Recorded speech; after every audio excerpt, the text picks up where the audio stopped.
अरे वाह, काफी अच्छी पार्टी यार। लेकिन यार राकेश का ही नहीं दिखाई दे रहा। अरे वो है। ये मुझे, हाँ आप जाइए।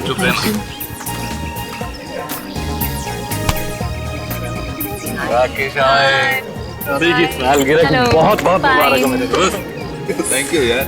Thank you so much, thank you, happy anniversary. Thank you so much. मुझे यकीन नहीं हो रहा कि इस जैसा प्रिंस राजकुमार मेरी पार्टी में अपना कीमती वक्त निकाल के आया यार। आने मत मारे यार, पिछली बार मैं तेरी पार्टी में आ नहीं पाया था, लेकिन शादी की सालगिरह ठीक है, ऐसे मैं भूल सकता। क्यों? शादी की सालगिरह में ऐसी कौन सी खास बात है? वो क्या है, ये इन 5 सालों में मुझसे बहुत परेशान हो गए, इसीलिए ये राकेश से राज जानना चाहते हैं तुम्हारी 10 साल की खुशहाल शादी का। मुझे कोई राज वगैरह नहीं है। देखो सिंपल से 2 फंडे। नंबर 1, अपनी बीवी से कभी बहस मत करना, समझा? और दूसरा, अपनी बीवी से हमेशा सबसे ज्यादा प्यार करो।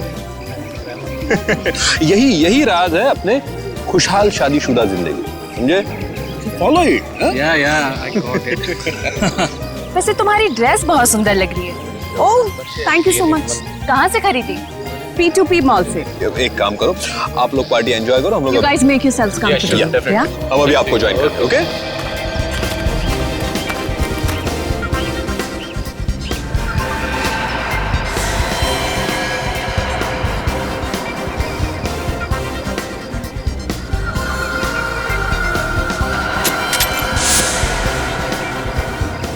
अंकल, ये सब वेजिटेरियन है? हाँ बेटा, सब वेजिटेरियन है। अच्छा। मैं मदद करूँ आपकी? नहीं, मैं खुद ले लूंगा। Rakesh, I hope the buffet is laid out. मैं नहीं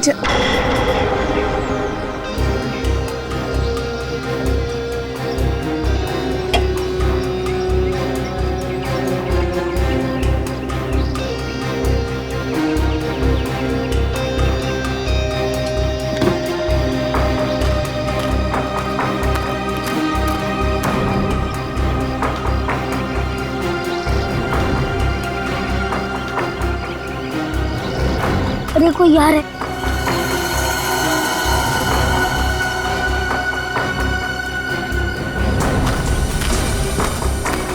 अच्छा है चाचा ने मुझे नहीं देखा।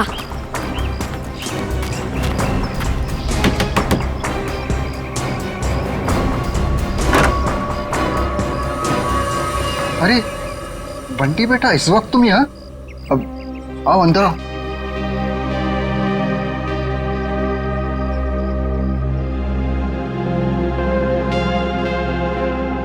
बेटा तुम आज स्कूल नहीं गए? नहीं, आज घर में पार्टी थी इसलिए मम्मा ने मेरे स्कूल की छुट्टी करवा दी। अच्छा।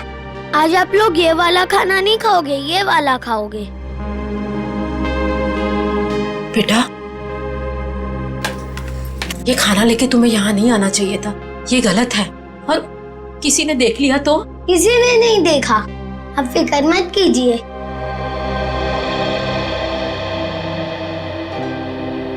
आपकी फेवरेट पालक पनीर।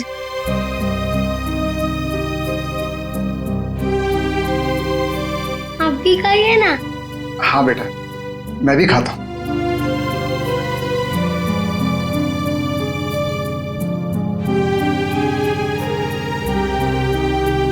कैसा है? बहुत अच्छी है, लेकिन बेटा फिर भी तुम्हें इस तरह यहाँ नहीं आना चाहिए था बेटा। बंटी, तुम्हें कितनी बार मना किया है? यहाँ आना मना है, तुम्हें पता है ना?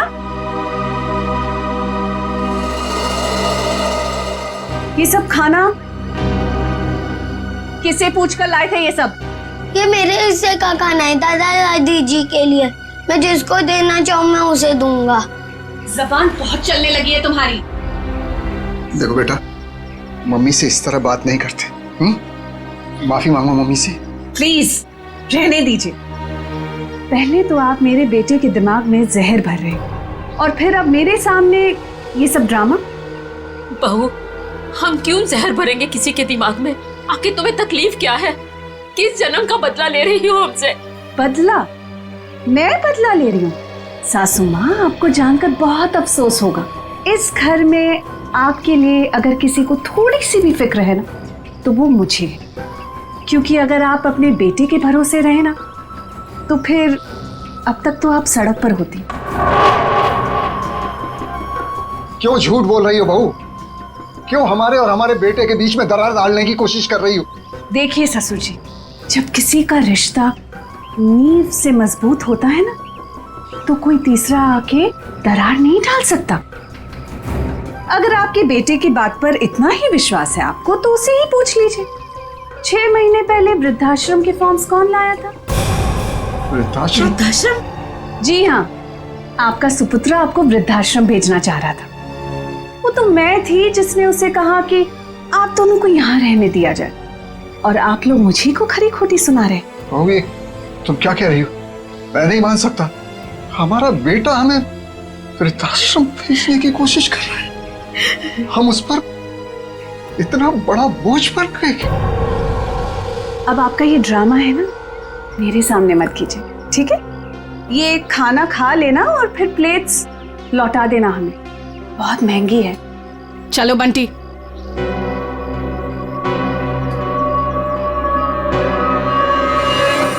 अनुज, मैंने तुमसे कितनी बार कहा यार कि बिजनेस में प्रॉफिट पाने के लिए मैं अपने असूल और आदर्श के साथ कोई समझौता नहीं कर सकता।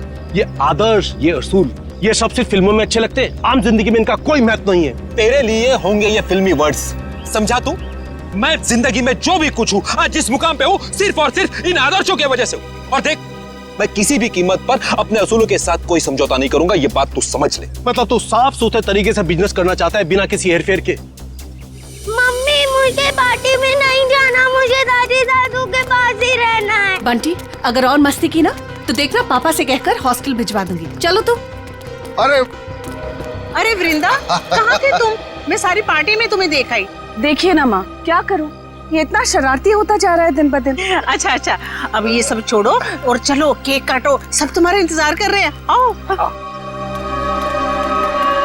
ऐसे तो दूसरी कंपनी आगे निकल जाएंगी और हमारी कंपनी वहीं की वहीं रह जाएगी। अरे तो निकलने देना यार, कौन सी कंपनी कहाँ जा रही है मुझे कोई फिक्र नहीं। मैं तो ये चाहता हूँ कि भले 2 पैसे कम मिले, लेकिन जो पैसे मिले वो सिर्फ और सिर्फ ईमानदारी के। एक बात तो मैं कंफर्म हो चुका हूँ कि इसके आगे हम लोग एक साथ नहीं काम कर सकते। मैं ये पार्टनरशिप खत्म करना चाहता हूँ। मतलब तू इस छोटी सी बात के लिए पार्टनरशिप खत्म कर रहा है? ये छोटी सी बात नहीं अनुज, ये छोटी सी बात नहीं है। यही असूल, यही आदर्श मेरे जिंदगी के, मेरे बिजनेस के नींव है। और ये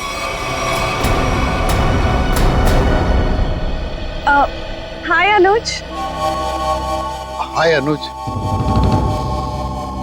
इससे क्या हुआ? कुछ नहीं हुआ है उसे। एनीवेज, क्या जरूरी है आज के दिन भी काम की बातें घर में करना? सॉरी यार। अरे पर तुम कहाँ चली गई थी? आई थिंक ये बात तुम्हें अपने लाडले से पूछनी चाहिए। पूछो कहाँ गया था ये, बताओ। कहाँ गया था बेटा? दादी दादू के पास। सुना राकेश, मतलब आज के दिन भी तुम्हारे मम्मी डैडी मेरे नाक में दम करके रखेंगे। वृंदा, प्लीज समझा करो यार, पार्टी। एनीवेज, अगर तुम्हें अपने बिजनेस से फुर्सत मिल गई हो तो can we attend to the guest please? हाँ, केक काटे? ठीक है।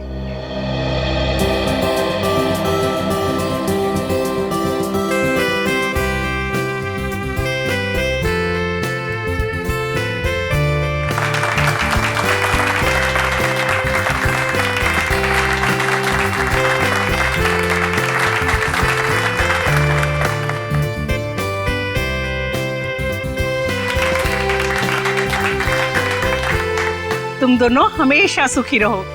Thank you mummy. सर, एक फैमिली फोटो। जी बिल्कुल।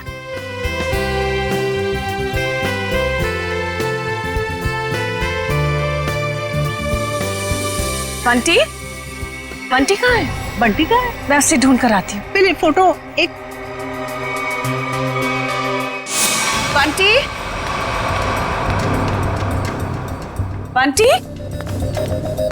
बंटी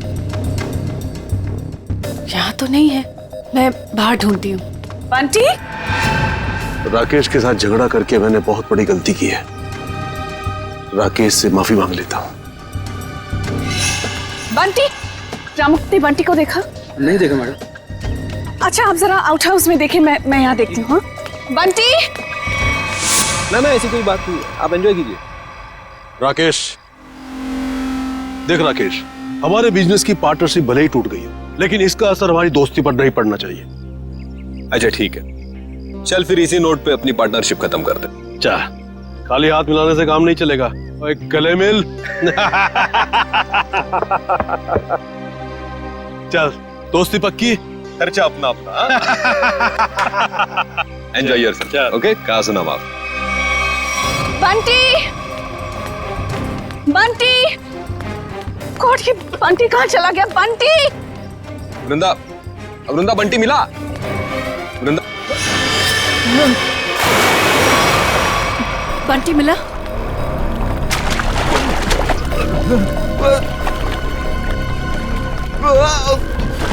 यार राकेश, तू बहुत बुरा एक्टर है, कभी फिल्मों में ट्राई मत करना। हाँ? क्या मजाक है राकेश, तुम्हारी पुरानी आदत गई नहीं ना अब तक। चलो स्विमिंग पूल से जल्दी बाहर आओ। वृंदा, लगता है राकेश ये चाहता है कि तुम पूल में कूदकर उसकी जान बचाओ।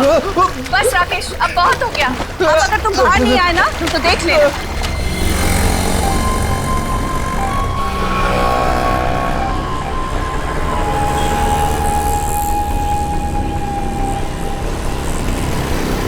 चल यार बाहर आ जा, बहुत हो गई एक्टिंग। राकेश एक्टिंग नहीं कर रहा है, इसे कुछ हुआ है।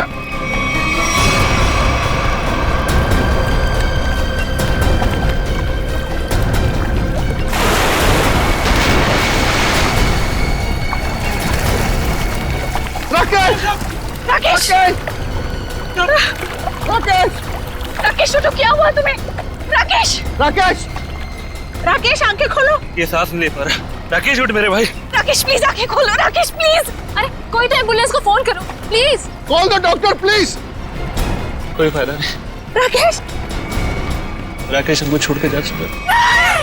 राकेश! राकेश हम ऐसा नहीं कर सकते हमारे। राकेश! पर राकेश तो स्विमिंग चैंपियन था, वो पुल में डूबकर कैसे मर सकता है? जरूर किसी ने कुछ किया है। Hello, CID?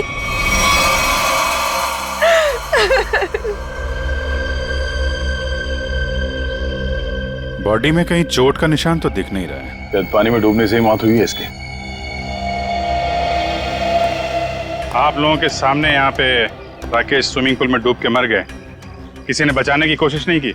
राकेश तो स्विमिंग में चैंपियन था, स्कूल कॉलेज में भी उसने काफी मेडल जीते थे स्विमिंग में। मुझे लगा शायद वो हमसे मजाक कर, लेकिन मजाक करना तो राकेश की पुरानी आदत थी। तो स्विमिंग चैंपियन थे तो इस तरह पानी में डूब कैसे गए? ये तो हमें भी समझ में नहीं आ रहा। जब राकेश को पानी से बाहर निकाला तो इसके फेफड़ों में पानी भरा हुआ था क्या? हाँ, पानी था उसमें। सर, हो सकता है स्विमिंग पूल में गिरने से पहले ही राकेश की मौत हो गई हो। सर, वो पानी में गिरने से पहले बिल्कुल ठीक था। मौत तो पानी में डूबने से ही हुई है, लेकिन एक स्विमिंग चैंपियन पानी में कैसे डूब गया? अच्छा, पानी में जाने से पहले राकेश ने कुछ खाया था? हाँ, वृंदा ने एनिवर्सरी का केक खिलाया था। वृंदा जी, आपने राकेश को केक खिलाया था? आप मुझ पर शक कर रहे हैं? ऑफिसर्स, एक तो मेरे पति की मौत हुई है और आप जली पर नमक छिड़क रहे हैं। वृंदा जी, हमारा कहने का मतलब वो नहीं था। सर, केक मैंने भी खाया था। अगर केक में कुछ होता तो मुझे भी होता। बेटी पंकज, जरा केक देख लेना।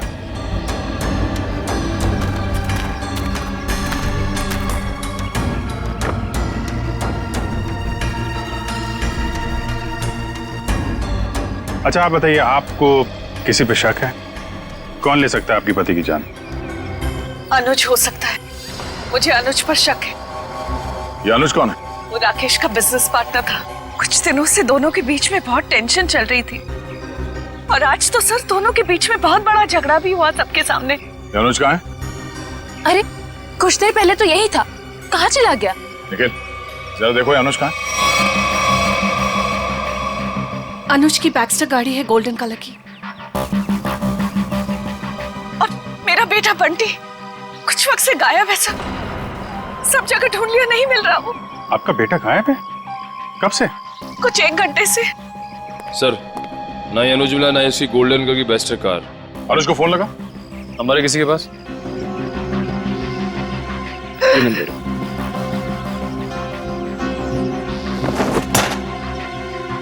ये बंटी अक्सर ऐसे गायब होता रहता है क्या? अक्सर आउट हाउस में जाता था अपने दादा दादी से मिलने। बंटी के दादा दादी यहाँ आप लोगों के साथ नहीं रहते? जी, वो राकेश ने अपने माता पिता को आउट हाउस में रखा हुआ था। अपने माता पिता को अलग रखा था राकेश ने। खैर, आपने आउट हाउस में चेक किया बंटी को? जी, मैंने नौकर से कहकर आउट हाउस में भी चेक करवाया, लेकिन बंटी वहाँ नहीं है। अच्छा, राकेश के माता पिता को इस हादसे के बारे में मालूम है? जी नहीं। कमाल है। रेडी पंकज, जरा आउट हाउस में जाओ, राकेश के माता पिता को इस हादसे के बारे में बताना, और बंटी को भी ढूंढो। सर, अनुज का फोन बंद आ रहा है। मतलब गड़बड़ है। ये अनुज कहाँ बैठा था? सर वो सामने बैठा। ठीक है, चेक करो जरा टेप।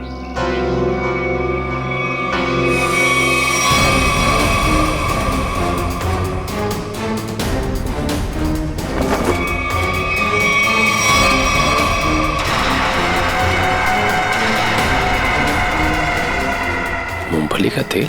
सर, और टेबल के नीचे ये मूंगफली का तेल मिला है। तो मूंगफली का तेल कोई यहाँ पार्टी में क्यों लेके आएगा? मूंगफली का तेल? इसका मतलब अनुज ने ही राकेश को मारा है।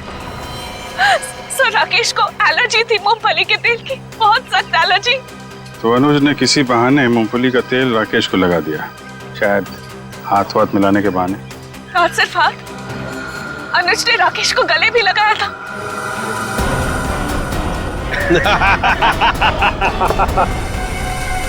जरा इस अनुज का एड्रेस दीजिए हमें। यही आउट हाउस है ना?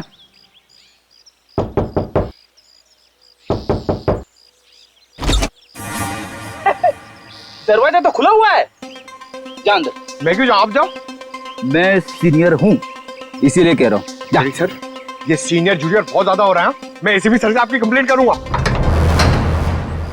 फेरी सर, आप अंदर जाओ ना, अंदर अंधेरा है। अरे डर तो मेरा था ना। हाँ, वैसे भी अंदर दादा दादी है। हाँ, तू जा अंदर चल। अरे अरे फेरी सर, हाँ दरवाजा खोलिए। अंदर क्या है? अरे कोई भी नहीं है, खोलिए। अंदर कोई नहीं है तो फिर तू डर क्यों रहा है? वैसे भी तू अंदर बंद कैसे हो गया? पता नहीं सर, प्लीज सर कुछ करिए। दरवाजा तोड़ूं? तोड़ दीजिए, मैं पीछे जाता हूँ।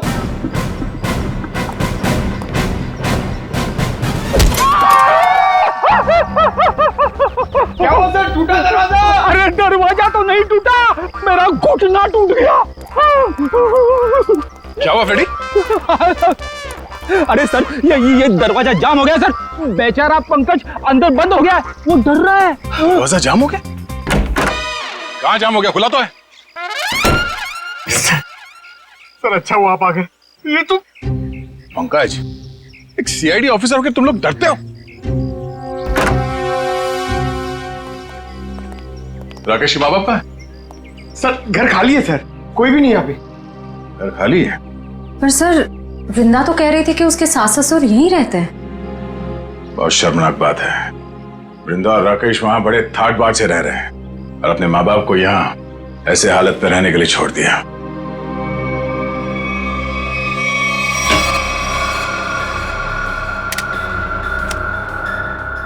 तुम्हारी एकदम खाली है। राकेश के माँ बाप घर छोड़ के चले तो नहीं है? ऐसा कहना तो नहीं चाहिए, पर हो सकता है राकेश के खून में उसके अपने माँ बाप का हाथ। पर कोई माँ बाप अपने ही संतान के साथ ऐसा क्यों करेगा? और सर वो बंटी, ये दादा दादी उसे क्यों ले गए होंगे अपने साथ? बहुत ही अजीब केस है ये। बेटे का खून हुआ है और उसके माँ बाप गायब है अपने पोते के साथ।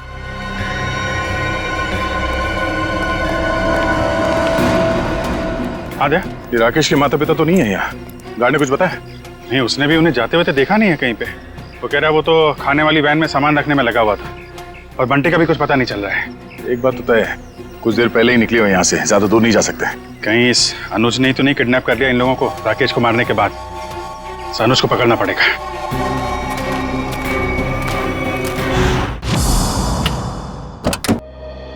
आप लोग बैंक से आए हैं? जी नहीं, सीआईडी। आप कौन है? जी मैं अनुज की पत्नी प्रीति। जरा अनुज को बुलाइए, कहाँ पे है वो? जी वो घर पे नहीं है, पर उन्हें सीआईडी वाले क्यों ढूंढ रहे? अभी पता चल जाएगा। रेडी पंकज, चेक कर लो घर को। अरे आप ऐसे कैसे घर की तलाशी ले सकते हैं? देखिए, अनुज के बिजनेस पार्टनर राकेश का खून हो गया है और हमेशा क्या कि उसमें अनुज का हाथ है। देखिए, मेरे पति किसी का खून नहीं कर सकते। तो फिर वो पार्टी छोड़ के भागा क्यों? उसका फोन क्यों बंद आ रहा है? देखिए, उसका फोन बंद नहीं है, उसका फोन घर पे ही है। ये देखिए, उनका फोन यही है। सर, प्रीति मैडम सच कह रही है, अनुज घर पे नहीं है। देखिए, मैं झूठ नहीं बोलती। तो आप सच सच ये बता दीजिए कि अनुज इस वक्त कहाँ पे है? देखिए, वो बिजनेस टूर के हिसाब से शहर से बाहर गए हैं। शहर से बाहर का? वो मुझे बताकर नहीं गए हैं, पर वो अपना पासपोर्ट भी लेकर गए। शायद वो विदेश गए हों। तो आपके पति ऐसे ही बिना बता आपको विदेश चले जाते हैं? हाँ, जब से वो जिंदगी में आई है तब से वो मुझे कुछ बताकर नहीं जाते। निशा नाम है उसका। ये देखिए, लास्ट कॉल उसी ने किया है। जरूर उसके साथ घूमने गए होंगे विदेश। निखिल, एयरपोर्ट पे अनुज की फोटो भेज दो, वहां दिखाई दे तो गिरफ्तार करवाओ। कितनी देर पहले अनुज निकला यहाँ से? लगभग आधे घंटे पहले। सर, हो सकता है कि एयरपोर्ट जाने से पहले अनुज निशा के घर पे गया हो। निशा का एड्रेस है आपके पास? जी नहीं। कोई बात नहीं, मोबाइल कंपनी से पता करो निशा का फोन इस वक्त कहाँ पे है।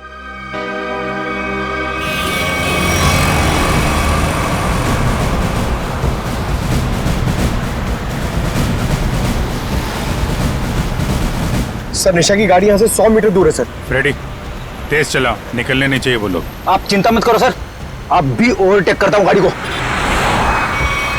पहले ये बता, मेरी लिपस्टिक का शेड कैसा है? निशा, इतनी दूर से पूछोगी तो कैसे बताऊंगा? थोड़ा पास आकर पूछो ना। ज्यादा रोमांटिक होने की जरूरत नहीं है, लिपस्टिक का शेड पूछा है, समझे? वो क्या है ना, मैं बचपन से ही रोमांटिक हूँ। अच्छा।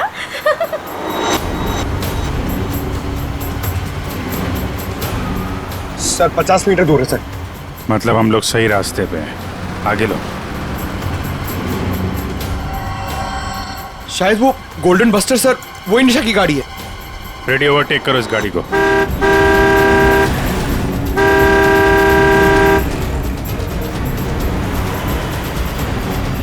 अरे अनुज जी, हम सीआईडी वाले भी काफी रोमांटिक हैं। देखिए, मुजरिम का पीछा करते करते कहां तक आ गए। सीआईडी?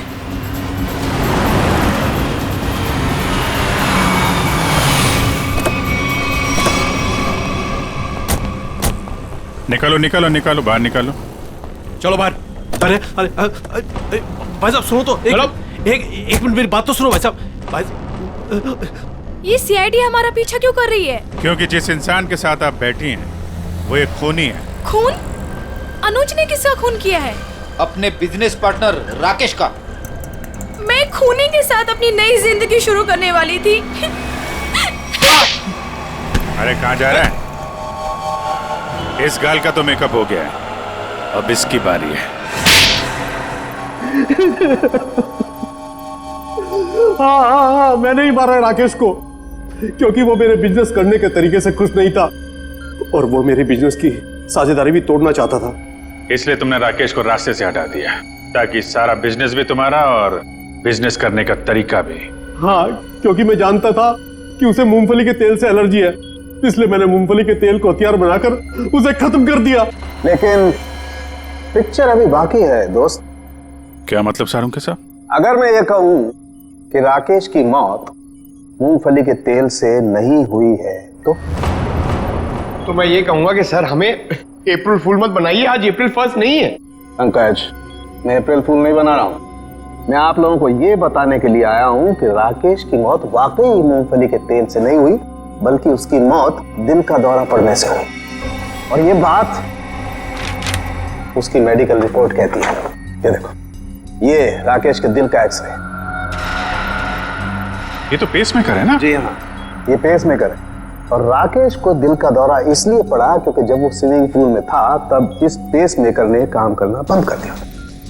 अरे वाह, इसका मतलब राकेश को मैंने नहीं मारा। मुझे फांसी नहीं होगी। एक मिनट, ज्यादा खुश होने की जरूरत नहीं है, चुपचाप खड़े रहो। डॉक्टर साहब, आपने जब पहली बार इसकी लाश देखी थी तब आपको पता नहीं चला था? यार जब पहली बार मैंने लाश देखी थी तब ये पेस मेकर चल रहा था। पेस मेकर चल रहा था, थोड़ी देर के लिए बंद हुआ और फिर चलने लगा। अरे सर ये कैसे हो सकता है? यही तो मेरी समझ में नहीं आ रहा अभिजीत, कैसे हो सकता है? बस हो सकता है इस अनुज के साथ कोई और आदमी भी मिला हो जिसने इस पेस मेकर के साथ कुछ गड़बड़ की। कहीं तुम्हारी गर्लफ्रेंड निशा ने तो नहीं किया ये सब? नहीं सर, ये सब मैंने अकेले किया है और मैंने पेस मेकर के साथ भी कोई छेड़छाड़ नहीं किया है।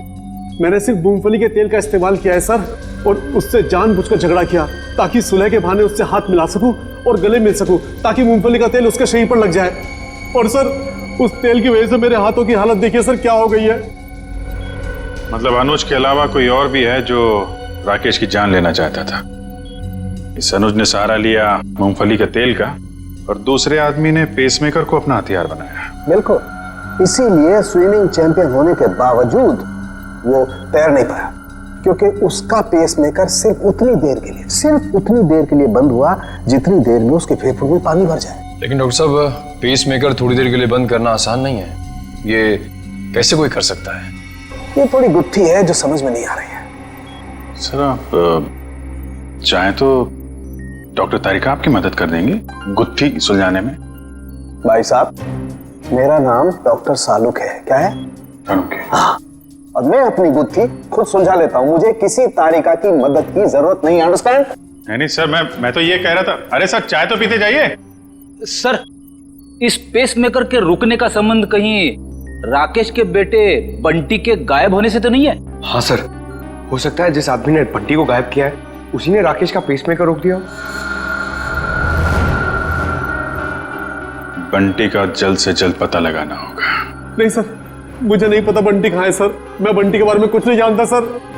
ठीक है, जिसे भी पता है ज्यादा देर तक नहीं बचेगा।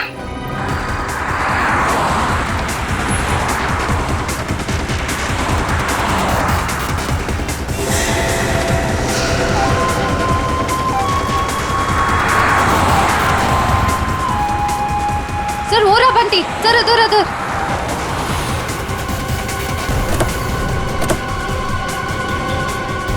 बंटी बेटा। बंटी, आप यहाँ क्या कर रहे हो? आपको मेरा नाम कैसे मालूम? मैं दया अंकल हूँ CID से, और हमें सब कुछ मालूम है। आप यहाँ क्या कर रहे हो? आपको पता है आपकी मम्मी कितनी परेशान है आपको ढूंढ के? हा? मुझे मम्मा के पास नहीं जाना। क्यों? आपको मम्मा के पास क्यों नहीं जाना? मुझे दादा दादी के पास जाना है। आपके दादा दादी कहाँ हैं? वही तो थे, कहाँ चले गए? यहाँ पर थे।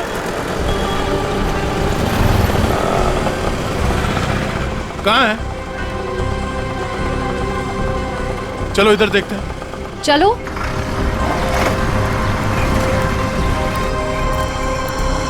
दादा दादी। अरे बंटी बेटा, बंटी तुम यहाँ कहाँ? जब आप लोग घर से निकले थे ना, तब मैं आप लोग का पीछा करते आ गया। बेटा तू इतनी दूर तक हमारे पीछे आ गया, घर में सब परेशान हो रहे होंगे। नमस्ते, हम लोग CID से हैं। CID से? क्या बात है, सब कुछ ठीक तो है ना? जी वो हम आपको और बंटी को ही ढूंढ रहे थे। मैं जानती थी हमारा राकेश हमें बहुत प्यार करता है। देखा जी, जरा सा हम घर से बाहर निकले और परेशान होकर CID वालों को फोन कर दिया। मुझे आज पूरा यकीन हो गया कि हमारी परवरिश बेकार नहीं गई है। अरे हमारा अपना बेटा हमें बोझ कैसे समझ सकता है? कभी नहीं समझ सकता, कभी नहीं। आइए घर चलते हैं।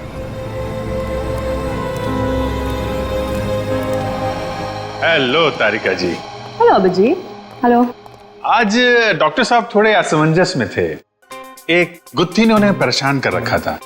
उम्मीद करता हूँ आपकी मदद से वो गुत्थी सुलझ गई होगी। अभिजीत, शायद तुम्हें ये जानकर खुशी होगी कि वो पेसमेकर वाली गुत्थी सुलझ चुकी है। और ये सारा कारनामा सर ने बिना मेरी मदद के किया है। बिना आपकी मदद के? यस। वैसे भी ऐसे छोटे मोटे काम के लिए आपकी मदद की क्या जरूरत है? सर मैं जानता था आपको सिर्फ वक्त की जरूरत है। ऐसी छोटी मोटी गुत्थियां तो आप चुटकी में सुलझा देते हैं। क्या बात कर रहे हो यार, इतना भरोसा मुझ पर? मुझे तो पता ही नहीं था। अरे सर मैं तो हमेशा आपकी तारीफ करता रहता हूँ। अभी आते समय मैं पंकज और फ्रेडी से आपके बारे में ही बात कर रहा था। क्या कह रहे थे? क्या बोल रहे थे? क्या कह रहा था? अरे वो कह रहा था, बता ना, वो अच्छा वो सालू के साहब, क्या बताऊं आपको, अभिजीत सर तो आपके तारीफों के पुल बांधते रहते, ये लंबे लंबे। क्या बात कर रहा है? ये लंबे लंबे पुल मेरी तारीफ के? कमाल है यार अभिजीत भाई, अगर तुम मेरी तारीफ में ये लंबे लंबे पुल बांधते हो तो तारिका जी की तारीफ में तो तुम सीधा हाईवे बांधते होगे ना यार। वो तो है सर। वो नहीं, अरे सर, क्या सर, अगर आपके ताने पूरे हो गए हो तो पेस मेकर की बात कर लें। हाँ, पेस मेकर। अभिजीत, पहले तो मुझे भी लगा कि ये पेस मेकर शायद मुजीब ने हैक किया है, लेकिन बाद में इस पेस मेकर बनाने वाली कंपनी से जब मैंने बात की खुद पर्सनल, तो कंपनी वालों ने मुझे बताया कि राकेश ने उन्हें सख्त हिदायत की थी कि इस पेस मेकर की बराबर मॉनिटरिंग करें ताकि कोई भी इस पेस मेकर को हैक ना कर सके। इसका मतलब राकेश को पहले से ही अंदेशा था कि उसके साथ ये सब होने वाला है? सर, अगर राकेश को पता था कि उसकी जान को खतरा है तो उसे हमारे पास आना चाहिए था मदद के लिए। डॉक्टर साहब, अगर पेस मेकर को हैक नहीं किया गया तो फिर ये बंद कैसे हुआ? वो पेस मेकर कैसे बंद हुआ मैं बताता हूँ। ये देखो, ये गन देख रहे हो? ये दूसरे किस्म की गन है, इसे माइक्रोवेव गन कहते हैं। इससे माइक्रोवेव तरंगें निकलती हैं। देखो, जैसे ही इस गन का ट्रिगर दबा, इस गन से इलेक्ट्रोमैग्नेटिक तरंगें निकली और उन्होंने जाकर के इस पेस मेकर की फील्ड को डिस्टर्ब किया, इसके इलेक्ट्रिक सर्किट को खत्म कर दिया, जिससे पेस मेकर बंद हो गया। पर सर, ये पेस मेकर फिर से चला कैसे? क्योंकि पंकज, पेस मेकर में एक ऐसी सेटिंग होती है कि जिस वजह से अगर उसकी फ्रीक्वेंसी में कोई भी रुकावट आए तो वो बंद हो जाता है और फिर 2 मिनट बाद रीस्टार्ट हो जाता है और अपनी ओरिजिनल फ्रीक्वेंसी पकड़ लेता है। और यही 2 मिनट राकेश के लिए महंगे साबित हुए। इसे हार्ट अटैक आ गया और फेफड़ों में पानी भर गया। डॉक्टर साहब, ये गन कितनी दूर से चलाई होगी खूनी ने? 12 फीट के अंदर अंदर से। अगर 12 फीट के ज्यादा दूरी से चलाई गई होगी तो असर नहीं होगा। ओके। और ये सामने से चलाई गई है या पीठ की तरफ से? नहीं, उससे कोई फर्क नहीं पड़ता अभिजीत, बस 12 फीट के अंदर अंदर से चलानी पड़ेगी। तो ये पता करना होगा कि पार्टी में राकेश के इतने करीब कौन कौन से मेहमान थे।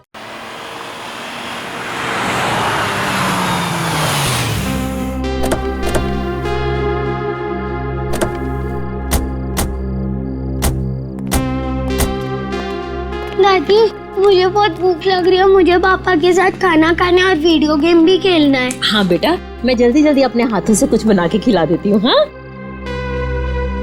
क्या बात है रामू, तुम रो क्यों रहे हो? अच्छा, हम इसे छोड़ के चले गए थे ना, उदास हो गया होगा। चिंता मत कर, अब यहाँ से कोई नहीं जाएगा। आइए।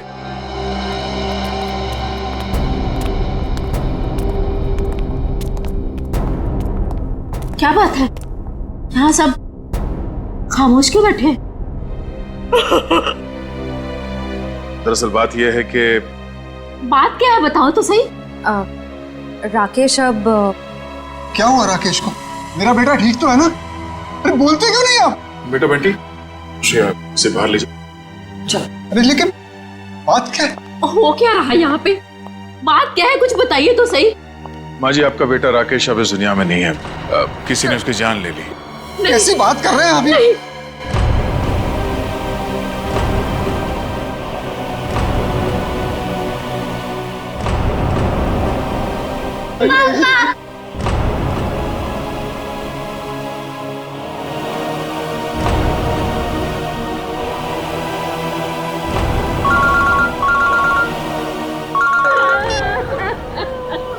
हाँ सचिन, ठीक है, हम लोग आ रहे हैं।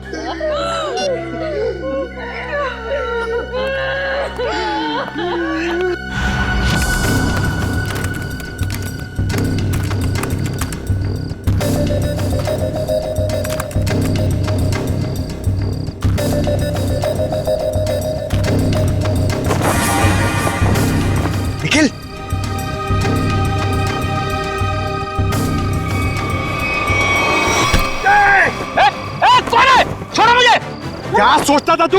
सीआईडी की आंखों के सामने से सबूत नष्ट कर देगा? बाहर आ! अबे पंकज, मेरा पैर छोड़! ये मेरा नाम भी जानता है? मैं फेमस सीआईडी वाला हो गया हूँ। अबे तुझे फांसी होगी। बाहर निकल, निकल। दया सर को बुला। क्या हो पंकज? सर, ये खूनी का पैर मेरे हाथों में है। अच्छा, निकालो खूनी को बाहर। सत्यानाश हो तेरा, सत्यानाश हो तेरा। ये खूनी है? Freddy sir. हाँ, मैं खूनी लगता हूँ तुझे? सर, आप टेबल के नीचे क्या कर रहे थे? अबे सबूत इकट्ठा कर रहा था, मक्खियां नहीं मार रहा था मैं। चलो, पार्टी में आए मेहमानों के वीडियो में क्या मिला देखते हैं। सर बाकी सारे वीडियो चेक के लिए उसमें कुछ नहीं मिला, बस ये आखिरी वीडियो देख रहा था।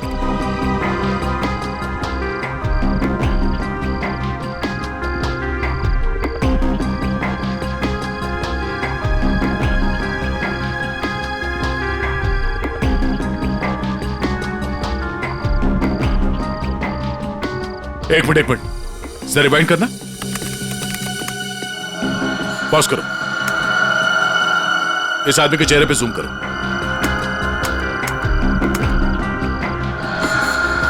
सर ये तो शेफ है। हाँ, इसी आदमी ने कुछ गड़बड़ की है, जरा इसे रिवाइंड करके प्ले करो।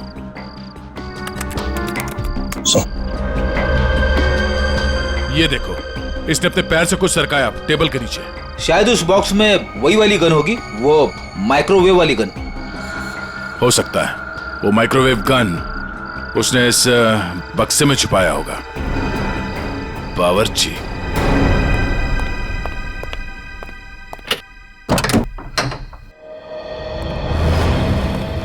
मिस्टर प्रवीण, कैसे हैं आप? जी मैं अच्छा हूं, पर आप लोग कौन है?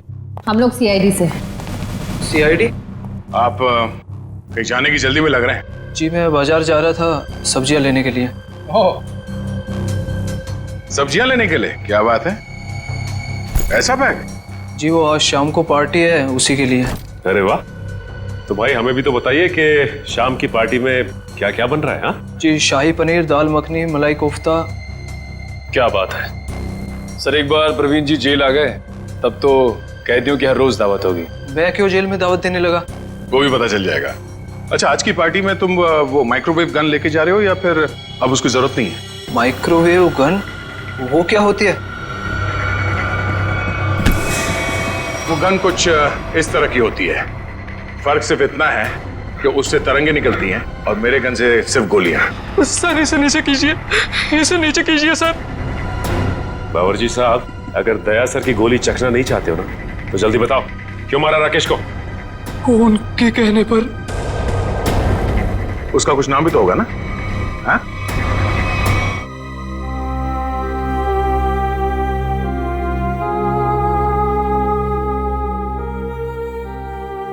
बस करो बेटी, और कितना रोगी। अब वक्त आ गया है कि तुम अपनी आने वाली जिंदगी के बारे में कुछ सोचो। क्या सोचूं माँ? राकेश के बिना एक पल गुजारना इतना मुश्किल हो गया है। मैं कैसे गुजारूंगी अपनी जिंदगी? तू क्यों सोचती है बेटा वृंदा? हम लोग है ना तेरे लिए, तेरे माँ बाप, तेरा और बंटी का पूरा ख्याल रखेंगे। आप दोनों फिक्र मत कीजिए, सीआईडी है ना वृंदा जी का ख्याल रखने के लिए। आप लोग यहाँ? मेरे बेटे के कातिलों को पता चला? हाँ पता चल गया, खूनी यही है, इस कमरे में मौजूद है। यहाँ? इसी कमरे में मौजूद है? कौन है वो पापी? वो पापी एक ऐसी औरत है जो अपने पाप छुपाने के लिए जी भर के आंसू बहा रही है, मगरमच्छ के आंसू। आप मुझ पर शक कर रही हैं? आपकी हिम्मत कैसे हुई मेरी बेटी का इस तरीके से अपमान करने की? आप सीआईडी वाले हैं तो कुछ भी करेंगे, मैं सीआईडी पर केस कर दूंगा। केस तो अब आप दोनों पे चलेगा। आप दोनों के चेहरों से पर्दाफाश हो चुका है, हमें पता चल चुका है कि राकेश का खून कैसे किया तुम लोगों ने। अम्मी डैडी, अम्मी डैडी आप दोनों कहाँ भाग रही हैं? नहीं कहा पे, दवा का खून करते हुए।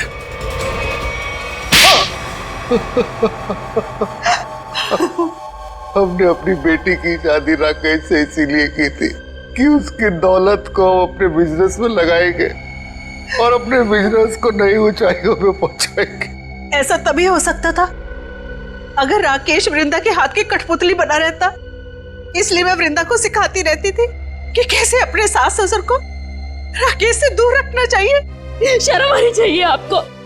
आप अपनी बेटी को अच्छे संस्कार देने की बजाय ऐसी शिक्षा देती रही। मगर फायदा क्या हुआ? राकेश की डोर वृंदा के हाथ से छूटती जा रही थी और आप लोगों को वो नया घर भी लेके दे रहा था। और उसने मेरे बिजनेस में पैसे लगाने भी बंद कर दिए थे। बस इतनी सी बात के लिए आपने अपनी इकलौती बेटी को विधवा कर दी। कैसे माँ बाप है आप दोनों? हमें माफ कर देना बेटी। हमने सोचा था राकेश की मौत के बाद सारी दौलत तुम्हारी हो जाएगी और फिर हम बाकी की जिंदगी सुख चैन से बिताएंगे। और एक बार भी ये नहीं सोचा कि राकेश के माता पिता की आने वाली जिंदगी कैसे कटेगी उनके बेटे के बिना। बंटी के सर के ऊपर से उसके पिता का साया निकाल दिया। ये नहीं सोचा आपने? शर्म आती है मुझे आप दोनों को अपने माँ बाप कहते हुए। नहीं बेटी, खबरदार खबरदार, जो आइंदा से मुझे बेटी कहा तो ऑफिसर्स ले जाइए इन्हें।